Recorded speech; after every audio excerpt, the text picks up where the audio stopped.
Welcome to Basketball Heads Live. I'm your host, Glenn Poole Harding. And tonight, we have a very special guest.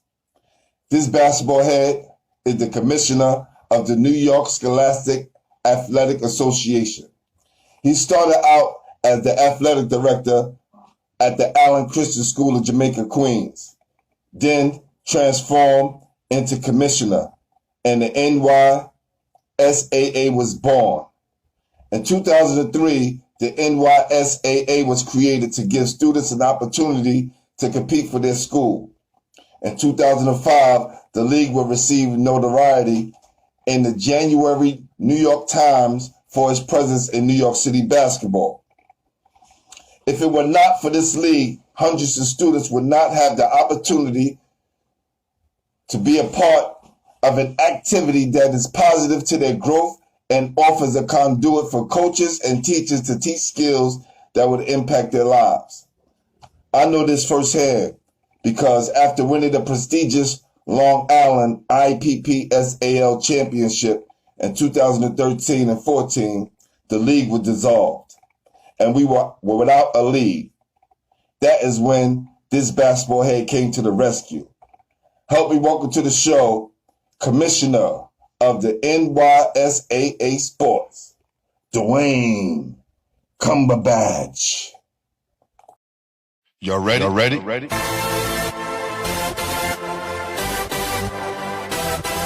Yes. You have just stepped out into the world of chaos, where everybody goes hard. Come on. Go hard. Go hard. Go hard. Go hard. Go hard. Go hard. Go hard. Or go home. Never back down. You gotta hold your own.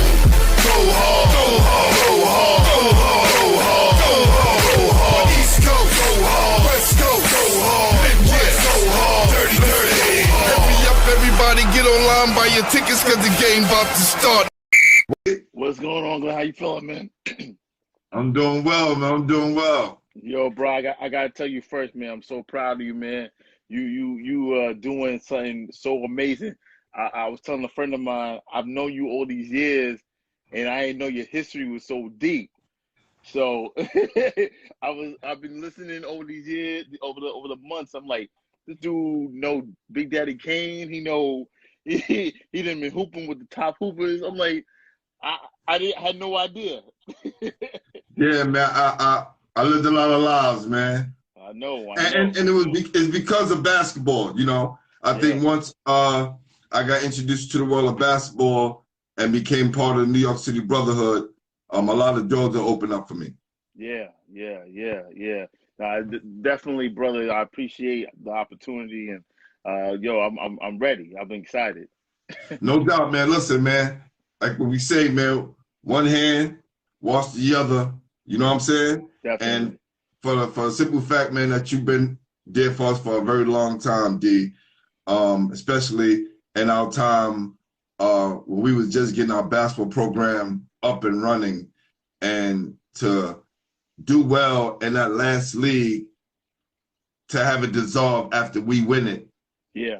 And it was all because, I'm not even gonna go too deep in it, but we was playing against the rich elite schools, and it was cool when we were losing. But once we won it, they kind of dissolved the league, and then reformed it somewhere else. But then, you stepped in, man, and it's been a whirlwind ever since, man. So I want to say thank you. No, definitely. Thank you. You guys have done. I mean, you guys do a phenomenal job over MDP. I mean, there has not been a time and place I've been like, hey, yo, you gotta play here, and you be like, nah, we can't go. You show up on time. You ready to go. You had some success, so I just been appreciative, and you take my league seriously, and that's the most important part. Because if you take it seriously, the kids take it seriously, and we create memories and teaching and impacting lives. So, I was, like I said, I told you last night, I was looking back at some old photos, some championship games, something I hadn't looked at in years, and I was like, wow. I was like, yo, Glenn and Teeth was doing their thing for many years. So Yeah, man. salute to Salute to my you. guy Pete, man. He'll be on here soon, man. Yeah, Um, definitely. so let's get this cracking, man. Who introduced you to the game overall? Wow. A brother named Herb Legree played at Andrew Jackson back in the late 70s, early 80s. I heard the name, and the resident artist Jamel Powell played that Andrew Jackson, so he's over there giggling. Oh, no doubt. You know, I don't live too far from Jack, so you know, I'm an old head when I call it Jackson. People call it Campus Magna now. I'm an old head. Right. You know, they call it Jack. This brother, funny enough, how the world works. His mother was my babysitter. Wow. And his mother was my babysitter, and one of the brothers I had growing up in that house, he was the same age as me, so he would just take us to the court. And all the way up, I would say all the way up through probably my sophomore year in high school, he would just take us to camps. He would work the camps. So we would go to Knicks camp, we would go to John Starks camp, we would go, you know, we've gone all over. And you know, I just learned the game from, you know, old heads. And on Sunday mornings, he would take us to the brother in the back would know Cambria Park, and we would go to the park in the morning and play with the old heads, and really learn the game that way. You know, when I was young, I didn't really take it as seriously. I was just athletic, and I would run around with him. But it changed probably when I got up in 8th grade, and that's when it was like, okay, what you gonna do now? 'Cause I played football at first. Right. Which I did as well. Yep. I love football. My man that's on here, my man Bam. We used to play football. As most kids started on the block. I was the quarterback. I had the arm. I was doing all that. That's right. There you go. I wanted to be Randall Cunningham. That was my Ha. thing. That was my thing. I wanted to be Randall Cunningham. I was fast. I could run. And then when I got to like about 8th grade, everybody was playing basketball. You know, everybody was playing basketball, and but it wasn't the same game that I knew. Everybody was playing street ball. I knew kind of this organized game, and you know, when I first got on my first couple of teams, the guys that were a little more skilled was making me look bad. But I was like, hold up, you're supposed to pass right now. And you know, that changed the game for me. I had to start looking at it totally different.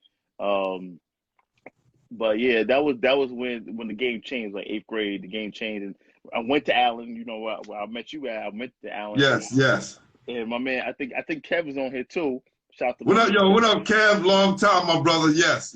I remember. Shout out to my man. Yo, Kev would tell you.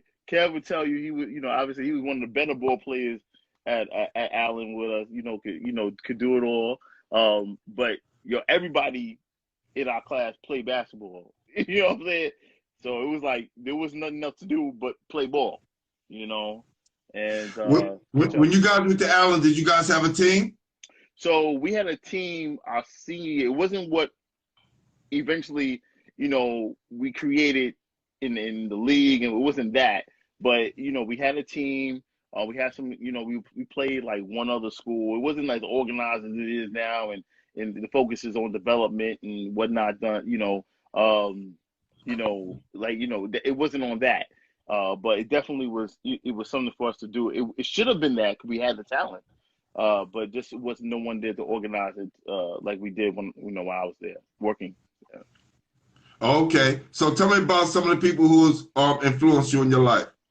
Oh man, shoot, just on the sports side, I look up to my man, like I said, Herb. When Herb was, definitely, he told me about that hard work. He told me about, like, if you're gonna do it seriously. Funny enough, a lot of my sports guys were other people's dads that really influenced me. My pops doesn't play any sports. Didn't play any sports, but it was a lot of other people's pops. Like Kev's pops, he would be around. I saw him a lot. Right. He a big basketball head. And on the block, I would see other guys, fathers, influencing sports wise. But you growing up, I love MJ, MJ disciple. I love guys like Bo Jackson. I remember the first autobiography I read was the autobiography of Bo Jackson. No doubt. And I just learned like those guys, outside of obviously, you go to Allen, you see guys like Reverend Flake and that are community guys too. But on the sports tip, it was always MJ, Bo Jackson, Deion Sanders. That was my thing with those guys. And how influential were your parents in your life? Very interesting. I grew up, with my mother primarily. My mother, really didn't know anything about my athleticism. She would know I would leave with these guys and I would go to the park and I'd be in the backyard. I had a hoop in my backyard. I used to that's all she knew as far as sport. She knew when the game would come on, I'll be watching the game. But she didn't know, my mother, came here from Barbados. She didn't even know too much about sports. But she provided you with that hoop in the backyard, right? Which provided you with a lot of support, right? And even though they weren't sports people, they made sure that you had an avenue to go down to do something and not get in trouble. Crucial. That hoop in my backyard, and I didn't have much space to even do much, but it was everything to me out there. I can't tell you how many hours I spent shooting in that backyard. Hours, whether it's cold, show off the snow. My boys on the block just coming into the backyard, we shooting for hours. Scenarios, that was my summers, that was my childhood. You're right, it was key. It was that hoop was crucial. At that time, who was the best player in your neighborhood? Oh, wow, there's so many. So I grew up around, so when I would hit the parks, I would hit different parks when I would go around. So I played against,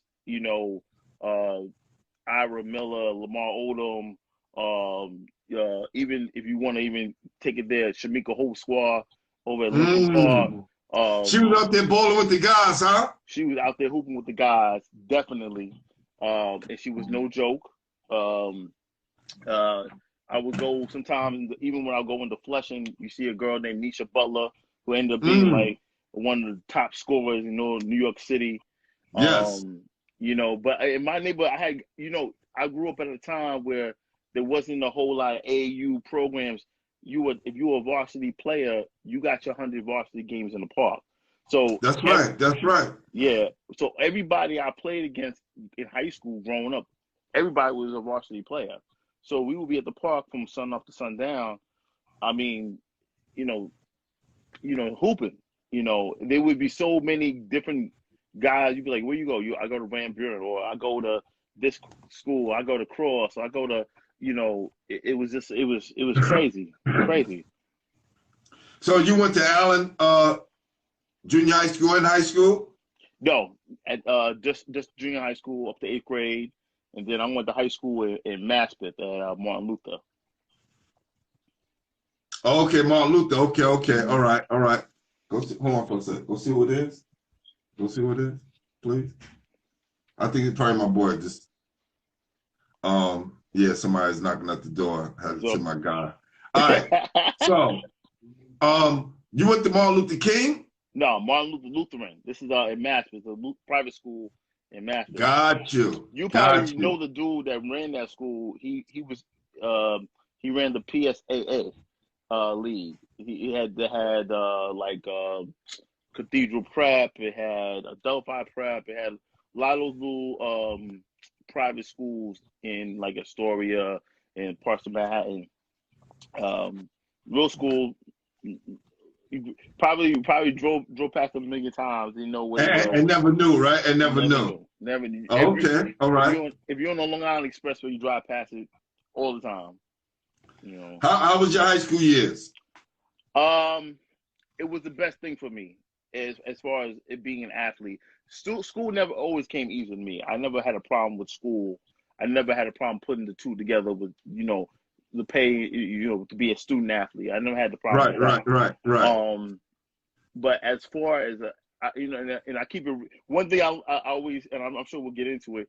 Just learning about, being honest with kids and their athleticism and where they at. It was the perfect school for me because it was small. It gave me opportunity. Had I went to a bigger school like Christ the King or school like that had like 2,000, 3,000 kids, I wouldn't have probably played. But so you did play high school ball? I didn't know that. 4 years start. 4 years I played high school ball. 4 years. Wow, man. 4 years I played high school ball.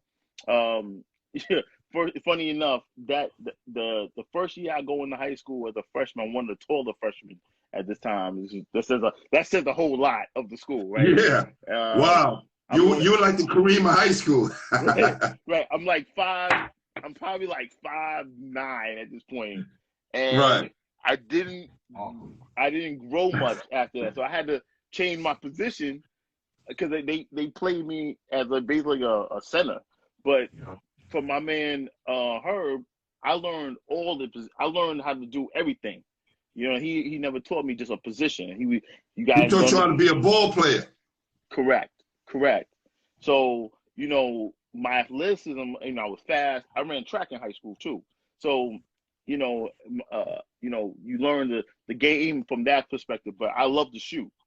So, when I got to high school and as I'm not growing as tall as I'm not 6'2", 6'3", and not getting there, I said, well, you know what I'm gonna be able to do? I'm gonna use my athleticism. I'm fast, I'm quick, I'm gonna play defense, I'm gonna get out on the break, and I love to shoot. I practice on the shot.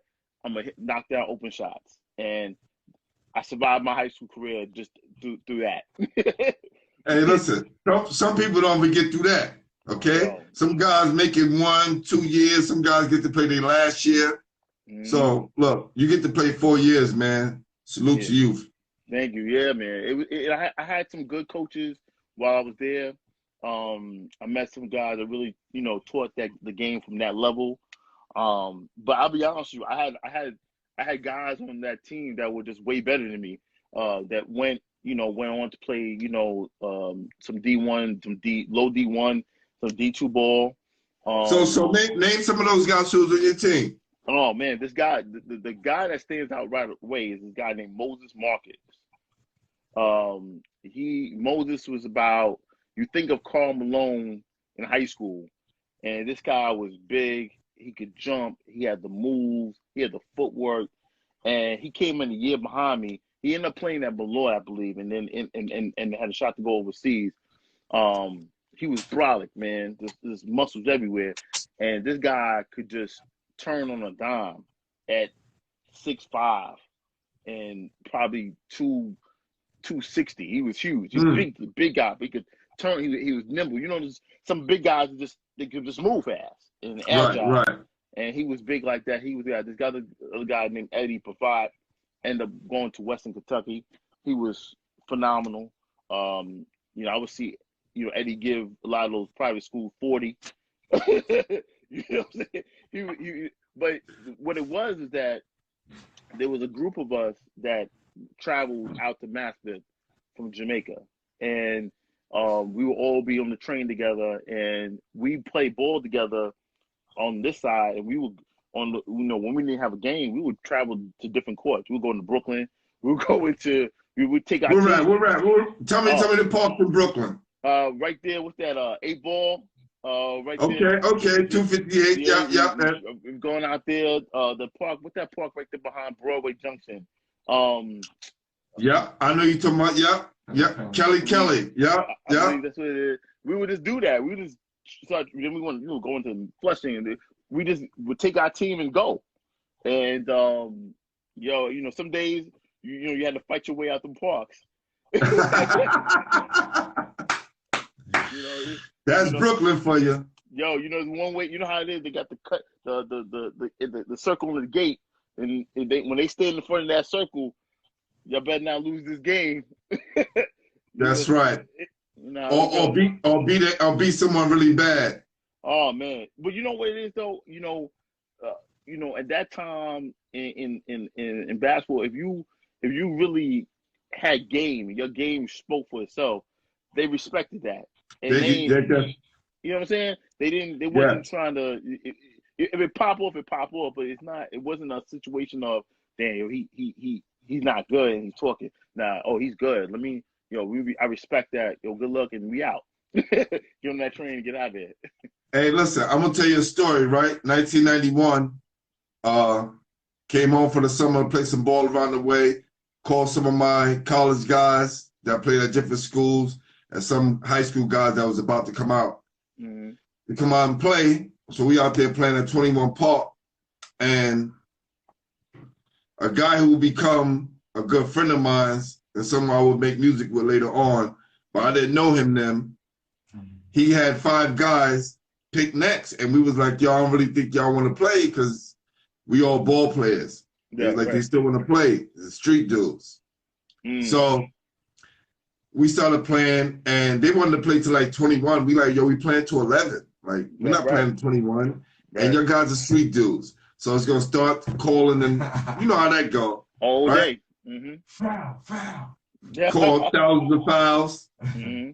So cool. They agreed, and we start smacking them to get them out of here. And I went to the hole, and the guy fouled me in my forearm. I scored and won. The next time he came down, a few plays down, I kind of caught him on his arm, but I made sure it hurt. And it was probably my ego of being a ball player, let him know he couldn't handle me. Right. But the guy said, y'all, you trying to play me, big man? All right. Left. Oh, no. You know what that means. I didn't think too much of it back then, right? 1991. So anyway, make a long story short, he comes back in the park. I got my back turned and I see people scatter. I'm thinking it's a dog, right? Because you know on a basketball court, dog come, people scatter. Right. I turn around, he got the joint in my face. What up, college boy? What up? What up, college boy? I'll blow your head off. Wow. I got the ball in my hand, and the only thing I could just flash to the paper, basketball star shot. Over a game. Oh man. Luckily, this guy, Dow Fulton, and I said Dow Fulton and my man Rome Fortune. In between these two, I remember one of them guys coming over and explaining to them who I was. And said, you don't mess with this dude, he good people. Yeah. And then they broke out. And I won't get into the story what happened after that, but some things happened that kind of changed his life. And we wound up making music with each other later on. Check this out. He comes home. First of all, my guy has him calling him from jail. They call each other from jail and rapping over the phone. And I'm knowing somebody else. Dude come home, it's the same dude that was gonna shoot me. Wow. Wow. Crazy. Right. Right? Yeah. So, and then we'll get back to it. After a while, when we became close, and then my guy Ballhead, who was close friends with him, we all close friends. Guys are my best friends for life, my brothers. Told him that he was gonna shoot me one day because my guy was kind of giving me prop for like staring him out of the streets, telling him to, focus on his craft and do the right thing. Right. And my guy was like, yeah, you telling him all these good things, but you was gonna shoot him a couple of years ago. He was like, yeah, Pooh was that college dude you was gonna shoot. Ooh. Wow. And you walking around not even knowing all this is going on in the world around you. What do you mean? Well, at the time, we I'm from Brooklyn. I know what goes on. Right. But again, the basketball part, I just thought gave me a little edge because I wasn't in the streets. And I never thought that somebody would shoot me over a basketball game. Right. Even though now that I look at it, it was my ego at the time that made me foul him back. Right. When you were playing ball, he was living something different. Oh, for sure. He was the shooter. Yeah, right. That's for sure. Yeah. We understand. Ball players understand the talk, and we even understand the foul. You know, but people in that world are like, no, I can't let that happen. Nah, it's about them getting played. And remember, when you don't have nothing else going on, your respect is all you have. This is why dudes say, you ain't gonna respect me because they feel like they don't have anything else. Yeah. And once you cross that line, you know, it's kind of a wrap from there. So that's why I just try to treat everyone fair and give everyone that benefit of the doubt. Yeah, definitely.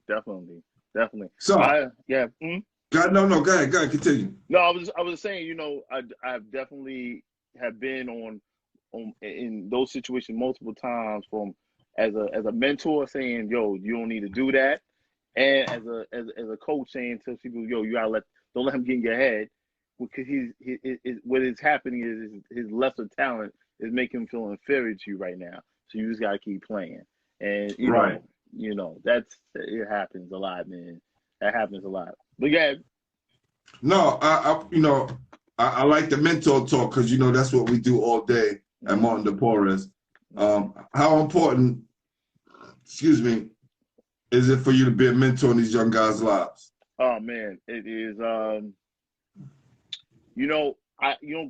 when I had never intended on ever working in education. Me either. I had no plans to. I was on my way to law school. After college, even when I started working at Allen, I had to still apply to law school. I was still in that route, and you know, God just had a different plan for me. And when I got there, this stuck. And over these years, I've encountered some young men and women that have been, crucial to my development.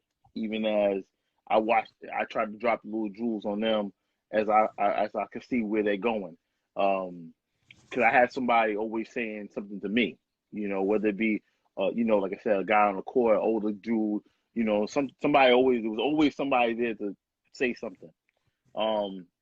It's super important, man. I see now kids that that you taught that were in the third and fourth grade, grown adults. Some of them got kids, some of them got businesses, some of them are grad, and just to know that along that path, I was just helpful with hey, you can call me when you need me, or hey, don't do that, do this, think about this, some of them even, they come to my house, they sit down and eat chicken, and I can just talk to them. The extent and levels of the mentorship has been phenomenal for me. I enjoy it. I don't have kids of my own, but to me, all those hundreds of kids I've encountered has just given me such a joy, man. I can't speak enough to. You've seen it actually. Some of the games in the past. I go to a door. You go to the door. It's one of the kids I've known from back in the day doing the door, or it's a kid that grown with me doing the books, or kids that run the league. Even my man Tehran would be there. My man Gilbert be there. Run the league. These are guys that that I depend on. I respect.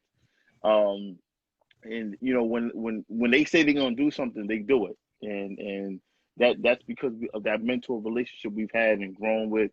And it's about respect. And a lot of these kids nowadays, unfortunately, there's not enough OGs telling them, hey, you don't gotta do it that way. You can do it this way, young man, young woman. So it's super important. Definitely. So as I speak to a lot of different guys that played ball, went to college, we talk about that transition, right? That transition from you to college. What college did you go to? So I started out at St. Francis College, downtown Brooklyn. Love Brooklyn.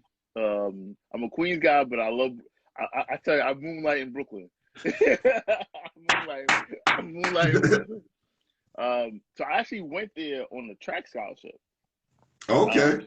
So I ran, in high school, I ran the hurdles, I ran the 100, the 200, and I actually get there on a track scholarship. And college college athletics is not high school athletics. No. It's totally different. It was a complete job. You're talking about I would leave my house at 5 in the morning, hop on the 8, drive. I had a car at the time. Drive to the A train, take the A train downtown to go to practice. We would run from the school over the Brooklyn Bridge to Manhattan. Train because we didn't have a track to train at. Train, and then the van would bring us back. I would have class all day. Then we would lift weights, and that was in off season before indoor, and then you go into the outdoor in the spring.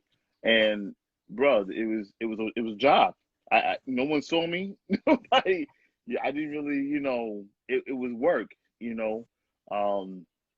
So I did that 1 year, and then I had to help out in the crib, so I ended up getting a job and letting that part of my life go. But definitely, the transition was it was fun in high school. Everything was fun. It was fun. Imagine doing that at Duke, UCLA, Michigan, Auburn, Alabama.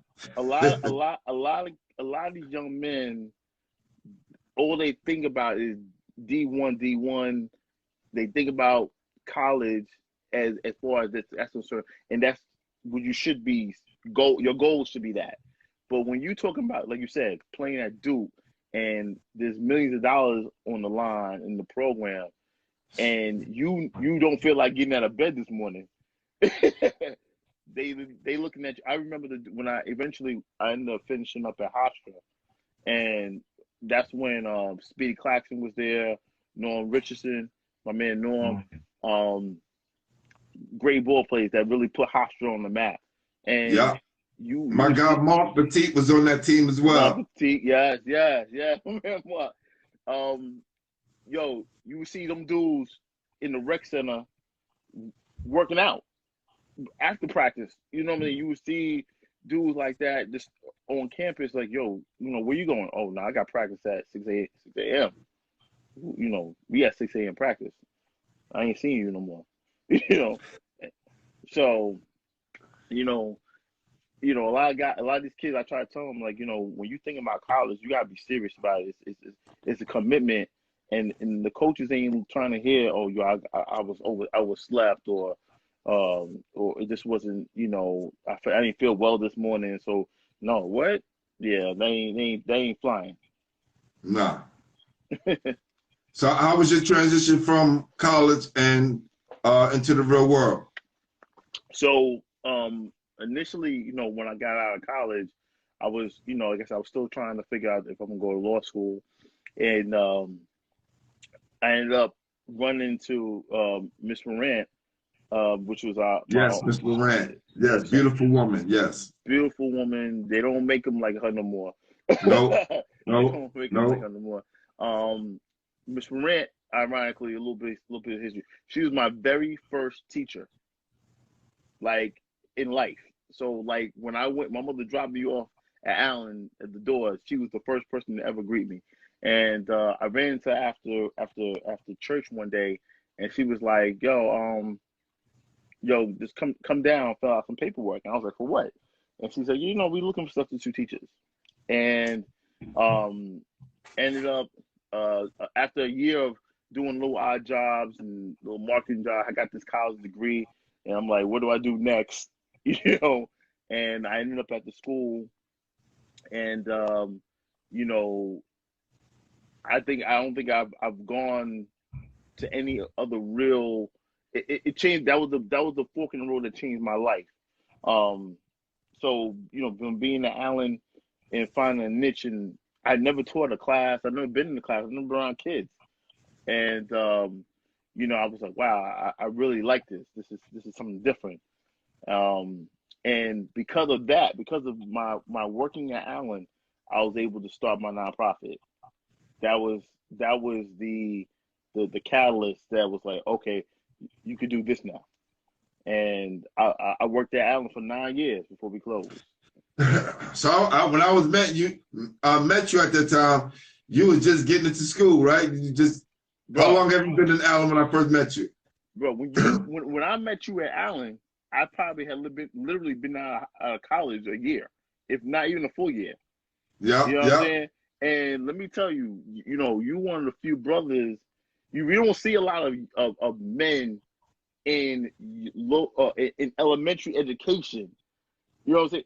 For you to be this big dude teaching 4th and 3rd graders, that was like, yo, I walk past your classroom, silence, silence. I thought that was such a impactful image. Thank you. You know what I'm saying? Because you definitely, I work with a program now called N.Y.S.A.A. Men Teach, and one of the things we talk about is the importance of Black men in the classroom, how it just changes the whole game. You know what I'm saying? So to see you in there, I'm like, yo, I don't know this brother, but I see he's doing his thing in there, and the classroom is silence. I know learning is happening. I know there's a standard being set. It was amazing. It was amazing.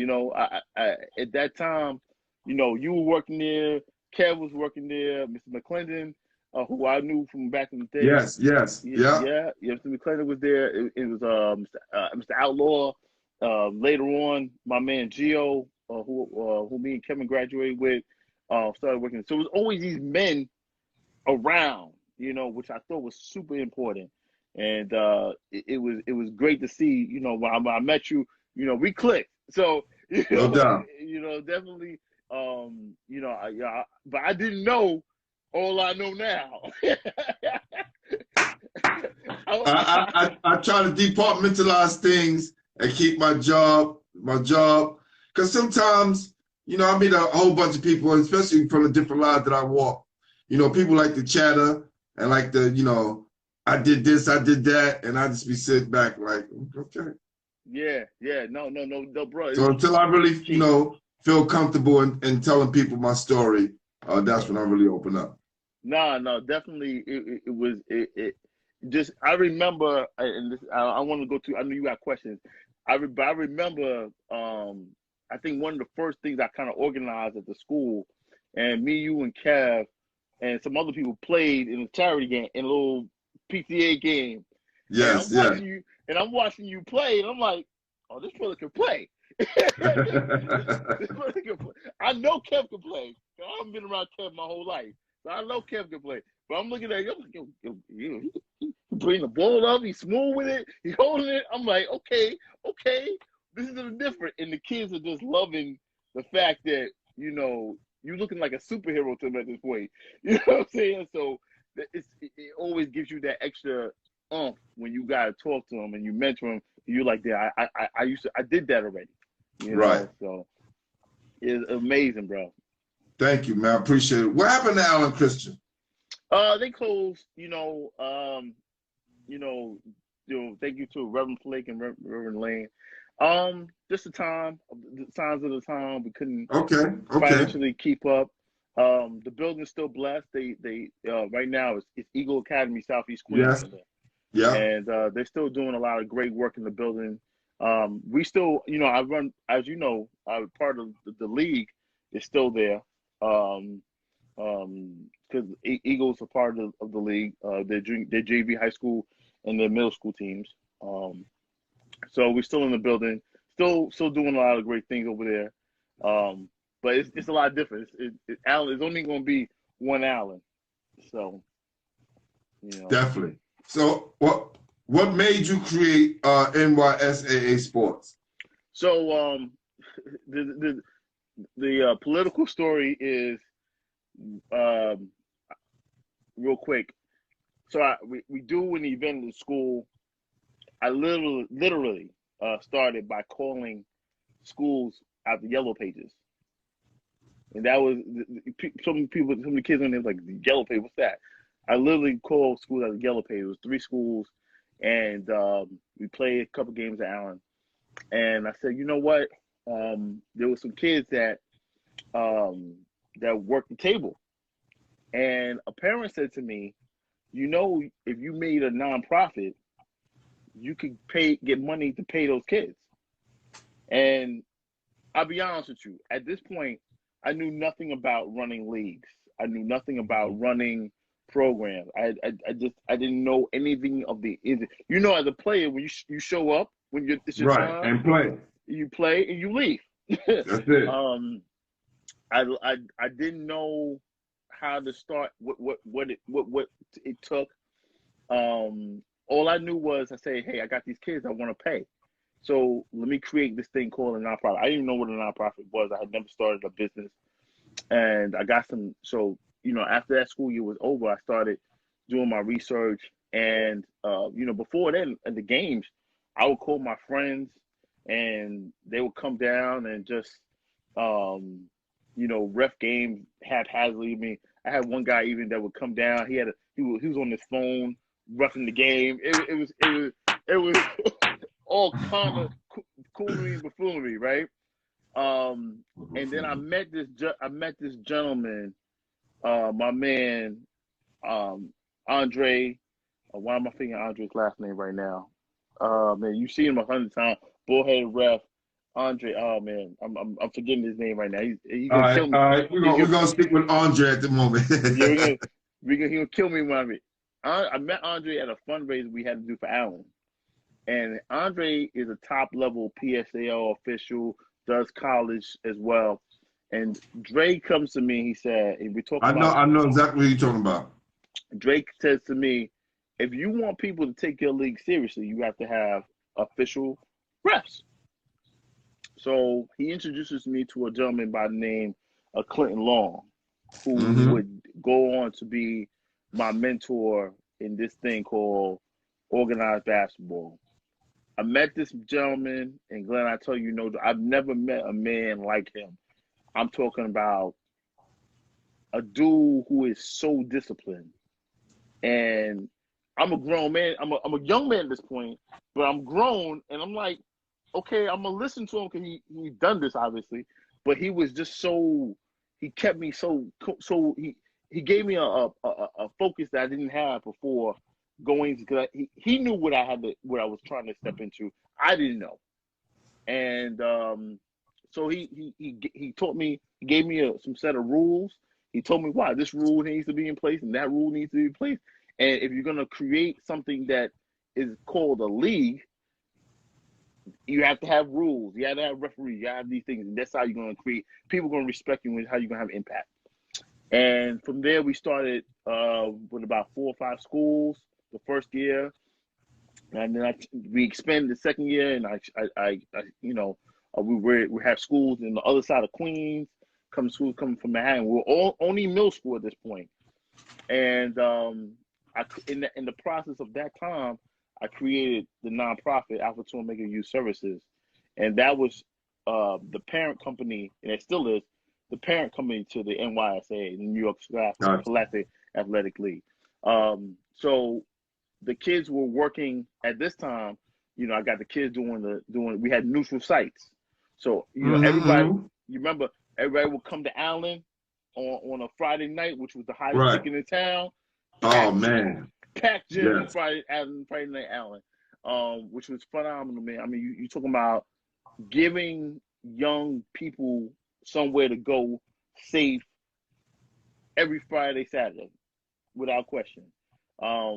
And as it just kept expanding year after year, then all of a sudden we end up we have Brooklyn schools coming in and Manhattan schools coming in. And then I got a call one year to expand to high school, and I didn't really know the footing in that.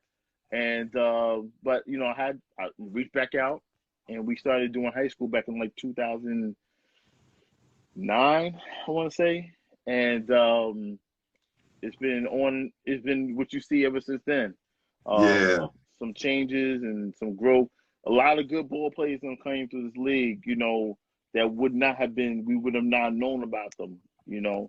A lot of kids had high school experiences and grade school experiences that they wouldn't have had because their school didn't.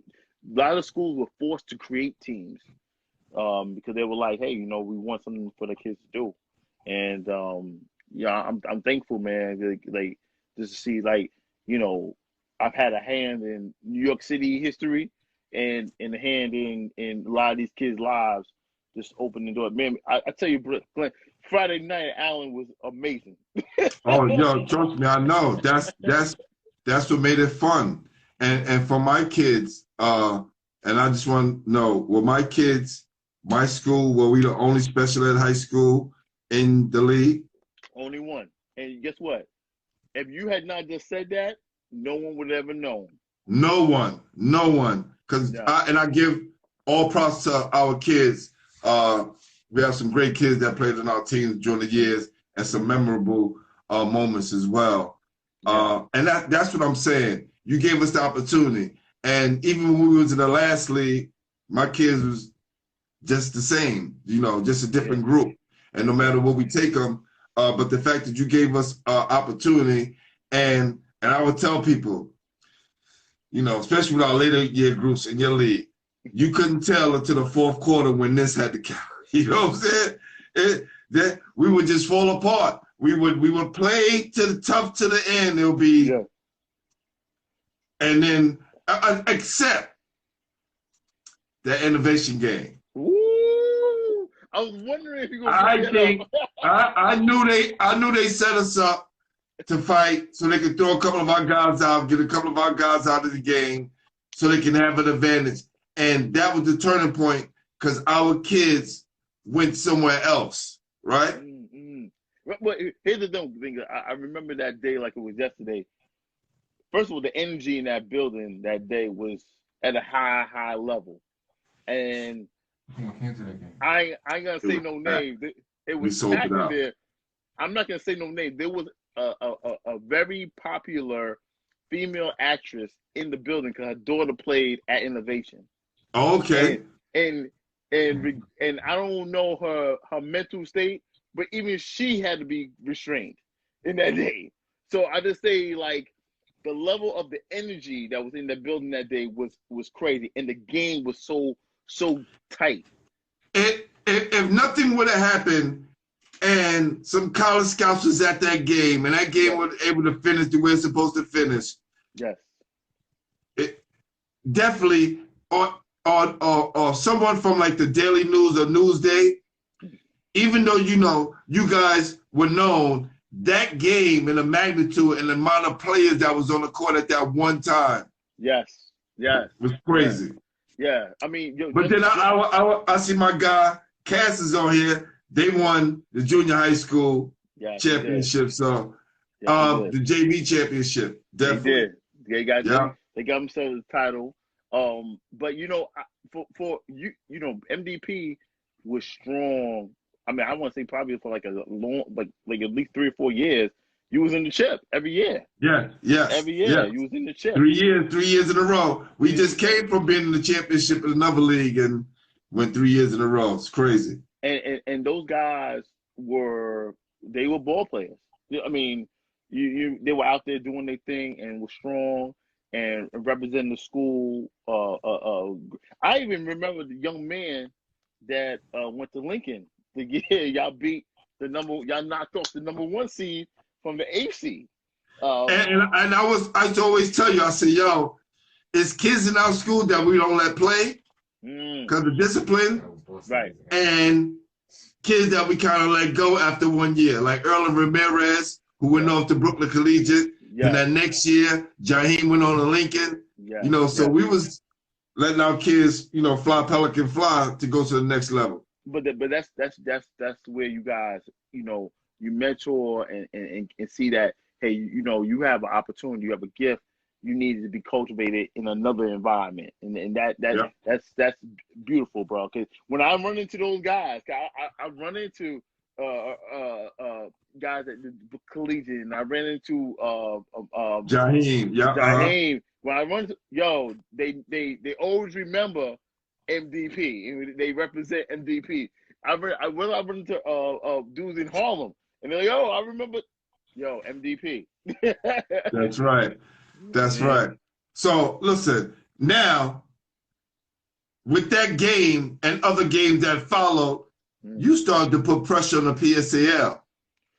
Yeah. Let's keep it real, because they started their developmental league because of you.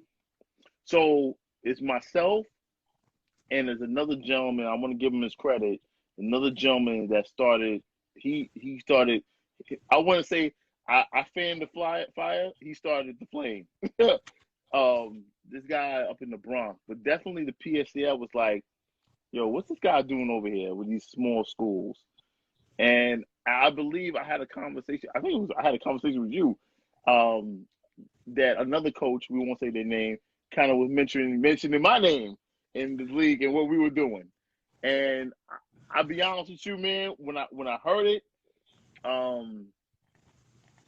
I said, you know, we just gotta continue to do what we do. We're providing a service that they want to play politics about. No disrespect to the PSAL, they do what they do, but we do something different.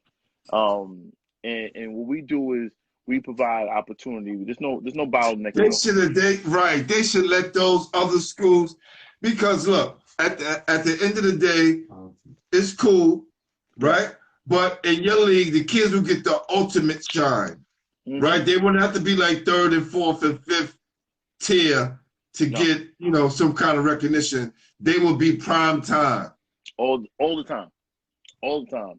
And that's what's key. You know, I'll be honest with you, that's where the pressure on me has really lied, to make sure that they get that opportunity. So, you know, every off season, I'm trying to find out, well, how can we improve the website? How can we improve the stat keeping? How can we improve just the overall look of the league? Because these kids, people always ask me, well, what do you compare the teams in this league to in other leagues? And I say, yo, my teams are just as good. Not for the exception of the AA schools, probably that. Right.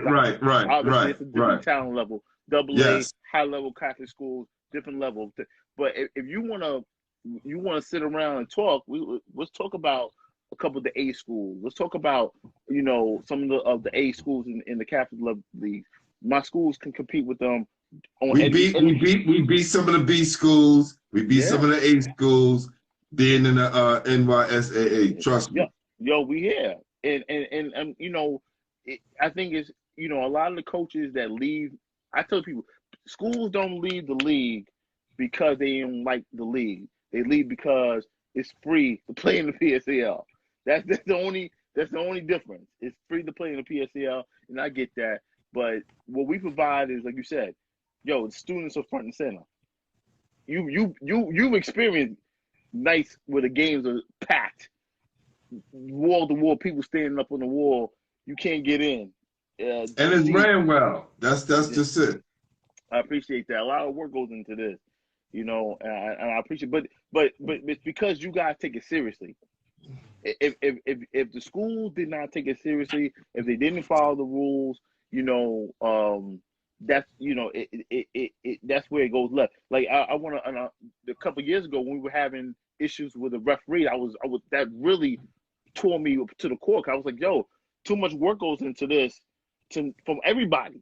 The time, the effort to not be on point, and you know, we had to make some changes. And as you saw this year, changes were made. Unfortunately, we ran into COVID. But and it was coming to a great year, but definitely, you know, it's because of you guys that it keeps me energized to keep pushing. All right, Cumberbatch. Yeah. Who are some of the top teams to watch for the upcoming year? Wow. Well, Lord willing, we have a season 21. I always say, my man over at Lions, you know, my he does a great job, always keeping a guy. He has a young man that transferred back in from Thomas Jefferson that was getting hot late in the year. My man Anthony was getting hot, different level of talent, different speed. So he's always going to be in the game, the hunt. Unfortunately, I found out that Northside doesn't have a team anymore. Wow. Yeah. So, but if she, the coach from North, the coach N.Y.S.A.A, one of the best coaches in the league, always Yeah, has a yeah. team prepared. She's. Yeah, of course. I want to. Why they get rid of the basketball over there? I think this politics and money. I think it just COVID has changed how education looks at things. I'm even hearing the PSAL may not have money soon, but that's a whole another story, But yeah, my homegirl over at Coach Matos over at Brooklyn Prospect. I know she always has them ready. A guy that you probably only played him once is the guy over at Quest to Learn. Yes, I know you're talking about. Oh, that brother always has his team ready. He plays a nice style, great shooters, and of course, this year, Brooklyn Collegiate coming in. Oh yeah. That's the new team that's been in the league. Yep. They definitely was a surprise to me. And those brothers really worked those kids, and they took it seriously. I like them. I never know what you got until you walk in the gym. So I never know. These are down years for Mondo Porres as far as basketball talent wise. But hopefully, we'll put some things together if we're able to play basketball. So let's just stay that. Yeah. All right. Yeah. All right. Tough now. Top 5 players in NYSAA history. Yo, my You're the commissioner. I done seen them all. Wow. You're going to see.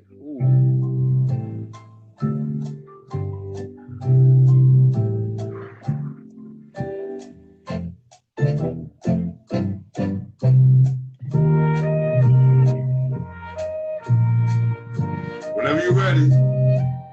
All right, I'm ready. I got you. All right.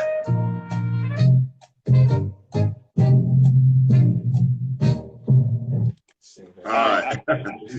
All right, now, Glenn, I'm gonna tell you this, and I'm gonna be as just neutral as possible.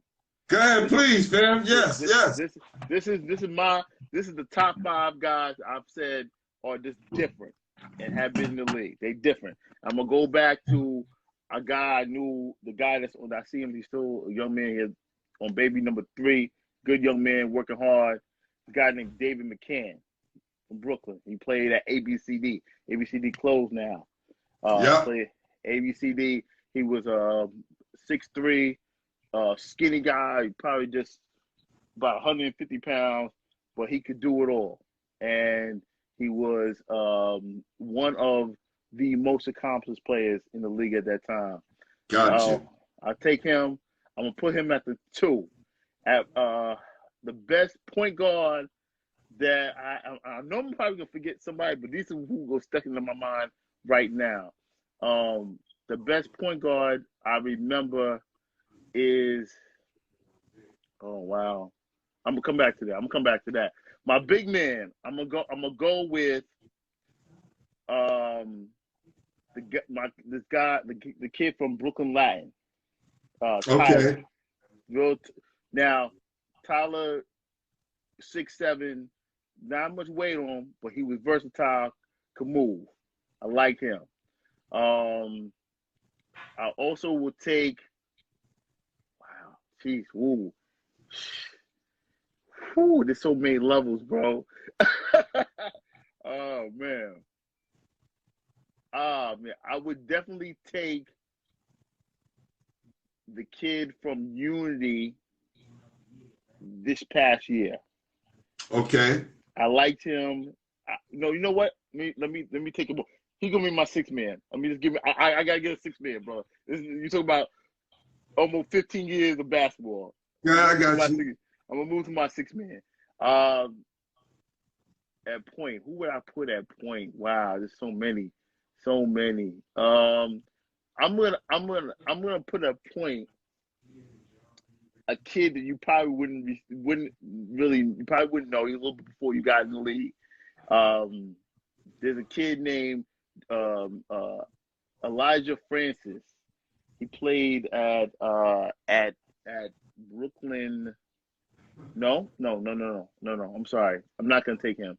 I'm gonna take the kid that Steve had at point a couple years back when they won the championship. He was very good. I'll take him at point. He was a true. My man, what's his name? Jeez, I'm forgetting his name though. I'm forgetting his name. He was at point. He was Okay, on all right. That's go with three. him. That's three. I'm gonna go with a dude from your school. I'm gonna go with Ice. Ice, legendary. Legendary NYSAA. The story of the league cannot be written about MDP without Ice. That's a fact. He was the bucket. You throwing it to Ice. Once he bucket, gets you, it's a wrap. bucket. And he was probably one of the first dudes everyone had the game plan for. You know what I'm saying? So that factors in. And another thing, a lot of other teams and coaches liked Ice. He was a very likable person as well. Very likable guy. His name is Elijah Ali. We just call him Ice. Yes. Yeah. Now the point guard, I'm gonna tell you who I would take, and there have been some great ones, but I like the kid from N.Y.S.A.A. His name was Isaiah, the one that won the MVP last year at the championship. Got you. I liked him because first of all, they went undefeated for the season, but he destroyed every point guard that he came up against. And it was Is that the Puerto Rican guy? That's the Puerto Rican guy, right? Oh, yes, man. yeah. And the thing about him was he could set the table for you. He played defense, and he played against some. I think 2018, 2019 was a year we had a lot of good guards, and he just outplayed them all. He outplayed. Now, not to say there wasn't some good one. I like the kid that was at your school, Carlos. Yes. Yeah, he was a great point guard. Could score, could fill it up. There's a kid from N.Y.S.A.A. that was pretty good, but I definitely, that's my six. I want to put that six up. All right, top 5 NYSAA teams. Woo. You only give me 5. Only 5. Only 5. Real quick. I gotta go. So there's never ever been a repeat champion in NYSAA yet. I want to say I'm proud of that because that shows the parity, but it has been perennial programs like yourself. I would say top 5 NYSAA teams. I want to throw Lions in there. I'm gonna throw MDP in there, even just on history, because you got to go to 3 straight chips is no small feat. I'm gonna throw, like I said, you, Lions, Northside. Just on history, Northside always in playoff contention, always ready there. Yes. Always ready. I'm gonna also go with a school with N.Y.S.A.A. N.Y.S.A.A. before you came to the league, N.Y.S.A.A. was the first team to go to 3 straight championships. Didn't get over their hump, but they were always there. Who's that? That's 4. That's 4. Yeah, one more. That's 4. Wow, I'm probably forgetting somebody now. Top team. I'm gonna go with Wow.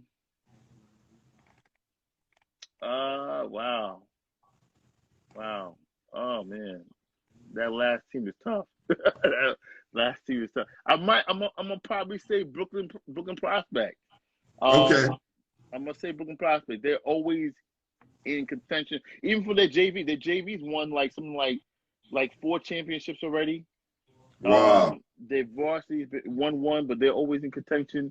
They have Brooklyn Prospect has the most championships of any school. Okay. Across the league. Got it. Them followed by Lions. Yes. Yeah. Top 5 players in New York City history. Oh, New York City history. I'm gonna go with my man Kenny Anderson. I'm gonna go with my man. I'm a little bit of old hat. My man Jamal Mashburn. People really don't talk about him as much. You ain't that old, fam. Go ahead. I'm gonna go with that. Wow.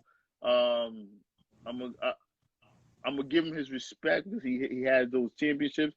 Lance Stevenson, because he had the chips to prove it. By default, also you got to go with Sebastian Telfair.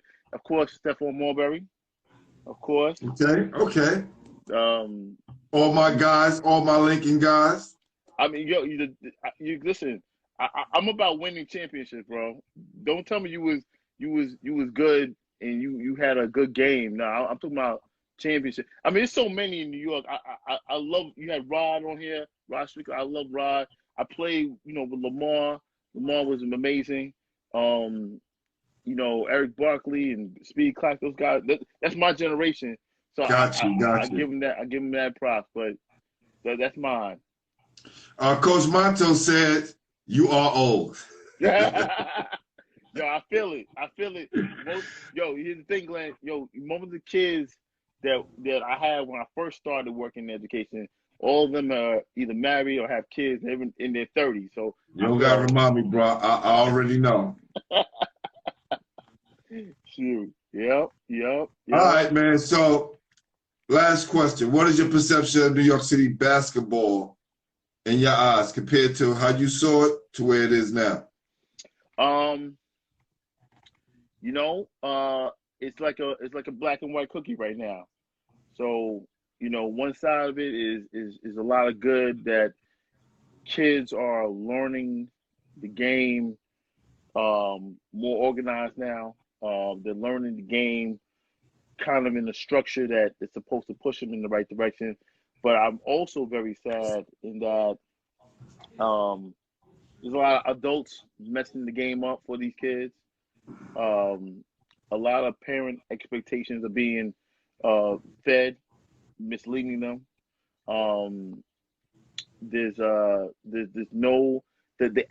lot of great ball players that are out there that need help, but they don't get the shine or attention because the politics. They can't be on the AU team, or they don't go to this person, or they don't have a trainer. Every kid got a trainer now.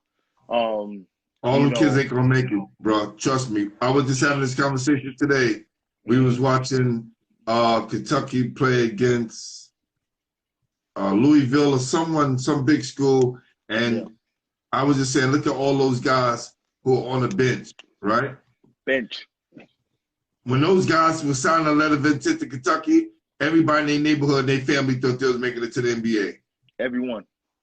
Got there, and they doing exactly what me and you doing right now. Yes, sir. And even some of the guys that's playing. Yeah. Everybody's not going to make it, bro. I think there's a lot of great programs out there, a lot of great coaches. I'm a real basketball head, man. I go to all the games. I go to Dykeman in the summertime. I'm in Pro City. I'm in the park tournament from some kid at some school that's playing. I'm there. And what I see a lot of is the kids are not. They think they're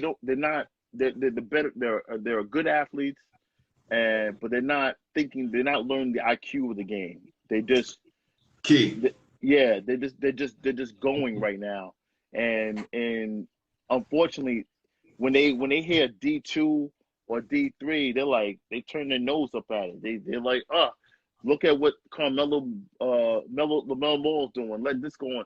And the reality of it is that, like you said, everyone's not gonna make it. Everyone's not gonna be a 4 or 5-star recruit. Everybody ain't gonna be at this camp or that camp. But you should learn the game. And once upon a time, you go to somewhere. I remember me and my man Kenny, when I was in high school, we were in Connecticut, and they were like, "Oh, you from New York?" They went and got the 2 best players in Hartford, Connecticut, to come play us at the Y. We weren't even that good, and these guys. The reputation of New York holds its own. That's what it is, and that's what happened. Now you say you from New York. Everybody caught up. Caught up. They caught up quick, and they looking at, well, what makes a New York ball player different? And you take away the entourage, you take away the hood fame, You take away all that. Why should a coach recruit this kid? Coaches are not recruiting New York the way they used to. You know, so I tell kids, yo, make sure you got your grades together. You know, make sure when you pick a school and a school issuing you, you tell them you want an academic scholarship, but over athletic scholarship. And they be like, why? You know, athletic scholarships are 1 year renewable. So if you don't go in there, if you don't go in there, you don't play or you don't show up, bye education. You know what I mean? And then you bouncing from school to school to school to school. That's not the way to live. That's not the way, you know. So, but the guys that are the handlers, as I call them now in New York City, they don't tell them that. They're not even trying to introduce that idea. You know what I'm saying? So, you know, a lot of these kids are just, I feel bad for them because they're going to have their hearts broken at a young age from, you know, grown-ups that look at this as a business and not, you know, these young men and young women, too, that are going through it. So, you know, New York City basketball, it needs to be better. There's some people that are doing some great things, but, you know, there's some, I hope that those that have the influence to do right by these kids just continue to do that. And hopefully we move forward. Definitely, man. That's very, very powerful, and I appreciate you, man. Yeah, no doubt. Before I show you your artwork, is there anyone that you would like to nominate to be on the show? Oh, man. I definitely, if she's up to it, Coach N.Y.S.A.A. You know, definitely my man Kev, if you get a chance with Kev. Kev always has a unique perspective about this youth basketball because it's the grassroots, Glenn, that really get these kids where they at. So we want to get the grassroots coaches on here as well. All right, let's make that connection, and I rock with both of them. Right now, you're the 91st show. Okay. I have 9 more shows, right, to get to number 100. Yeah. And I'll make the announcement in a few. I want the 100 show to be a little special. So. Okay. Well, I tune in. When you go live, sure. I tune in. So I appreciate you, brother. I'm so, like I said, bro, I'm so proud of you. And thank you. This is going to the moon. And, you know what I'm saying? So this, you know, just keep doing what you're doing. Now, this I hope this doesn't mean you ain't coaching no more though, because we still need you to. I hope this doesn't mean you're not coaching, because I'm gonna get back out there one of these days. Okay. But for right now, I gotta get this baby to where it needs to go, and you know we're gonna go from there. Yeah. But I want to show you something real quick. Okay. Because my guy's definitely getting better and better.